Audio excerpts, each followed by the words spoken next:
Chapter 37 of American History Stories, Volume 2. Recording is in the public domain. American History Stories, Volume 2, by Mara L. Pratt. Chapter 37. The Half-Witted Tory Boy. At the very beginning, Burgoyne was upset in his plans by a half-witted boy. To be sure, this was no credit to the boy, nor was it any discredit to Burgoyne. Still, in the latter days of the war, when Burgoyne had been conquered by the Americans and had been made to surrender, the colonists liked now and then to recall this little story as a joke. St. Leger had been sent by Burgoyne to take a certain fort. Knowing this, Arnold was sent by the American general to hold the same fort against the attack. How the battle might have ended had Arnold and St. Leger met, we cannot tell. But as the story goes, this is the way Arnold won the fort.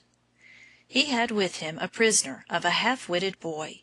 He had been taken from some Tory family very likely, for he would not or could not understand that he was in the hands of the Whigs, and so would keep saying over and over in his foolish way, "I Tory, I Tory." As the little fellow was homesick and miserable, Arnold was struck with the idea that perhaps he could make some use of him by offering him his freedom. So calling him to him, he said, "My young lad, would you like to go home?"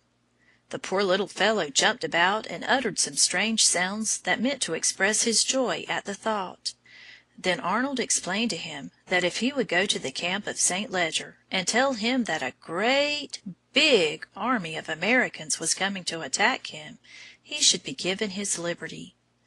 The boy understood, and away he went. He cut his clothes full of round holes to represent bullet holes, and rushed breathless into St. Leger's camp. "What is it, boy? Where are you from? Who are you?" asked the British soldiers, frightened at his appearance. I cannot tell you how he did it, but he managed to make St. Leger believe that a terrible army was bearing down upon him, and that he had better escape while he could. When St. Leger asked him how many there were, he pointed to the leaves of the trees, as if to say no one could count them. The result was that St. Leger and his men took to flight, not even taking time to take down their tents or pack their supplies. They say all things are fair in war. If so, I suppose this must have been fair. How does it seem to you, little boys and little girls? You will have to talk this over with your teacher, I think. End of chapter 37.